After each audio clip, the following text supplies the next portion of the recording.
he shoots on me, I want to try to make sure I'm blocking. Try to block my hands first. Before he gets to my legs, I want to use my shoulder. Okay, I want to put that shoulder like right where his neck and his trap connects. Okay, and I'm going to show you why here in just a second. Okay, so I'm coming here with my shoulder. This way I can pressure into him. Put a lot of pressure in. Okay, if I come low, like a lot of high school kids do, I give that shoulder, basically shoulder to shoulder. Now my hand's under here. He's going to capture it, and then I'm in some trouble. There's moves you can hit out of here. Okay, we're not going to touch on them today. Okay, but I want to be here. I want to keep that shoulder right on the top, right in his spine. Okay, and that's going to help me keep my elbows short so I can just barely cup his chin. Okay, keep your elbow to your side, you should just be able to cup his chin here. Okay, you should be able to put enough pressure. He might be trying to grab your elbow, okay, but you should be in good enough position here, tight enough position here that shouldn't be able to capture it. Some guys are still going to be able to capture it, okay, but ideally we're here. Okay, so what we're going to talk about with the front headlock series, we're going to just go head and hole cradle, normal finish, but then I'm going to show you a little bit of different finish as well. I'm going to show them all right now, okay, so we can go out and try them before we can get going with the last thing. The last thing might take a little bit more explaining, that little spiral series I was talking about. Okay, so I'm in here, okay, and a lot of you, here's what you're going to do.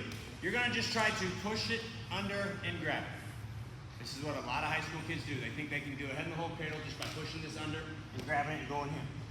Okay? I want to rip this off and like kind of like a power half. You guys know what a power half is? You got legs in. I'm trying to put his arm over his head with a power half. It's kind of the same concept. Okay, I'm here.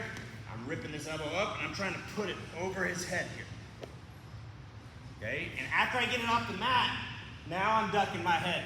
I still have my hand tight, elbow tight. Okay, so I'm coming here, get my head here. Notice my elbow's high here. Okay, so I'm going to take an understep here. I'm coming here. That keeps my pressure going into him. I got him blocked. And as I'm blocking, I still have my elbow pressure. It extends out a little bit, but I'm crunching that head down into his armpit. Okay, so I'm in here, ducking. I'm ducking in here. Okay, notice all I did was understep, crunch his head down, and pressured into him. Okay, nothing fancy. Okay, so to get into head and hole cradle, I punch it over, here, understep, fishing the leg. Keeping that head in the side. Go cradle, normal, typical head and hole cradle, I'm just dragging it over, finishing them off. Okay? Now, the other finish we're going to talk about. Okay, so I'm in here. Again, chin, tight elbow, shoulder pressure. If you're having trouble lifting this arm up, okay, you can circle and lift here. What's that going to cause him to do? If I'm circling this way, what should a good wrestler do? Circle with me, right? Boom. Now I'm here. Pulling my head in the hole cradle.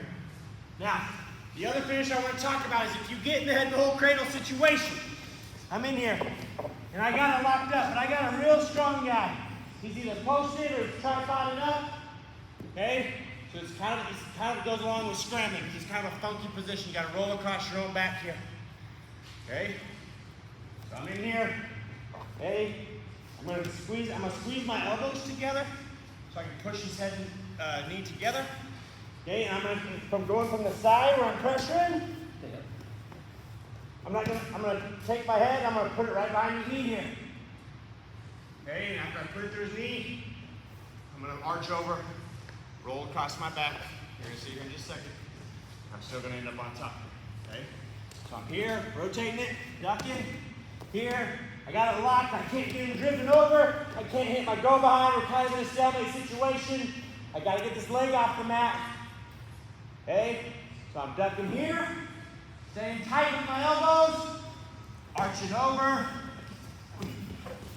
here. This would be not your go-to finish, obviously. Okay?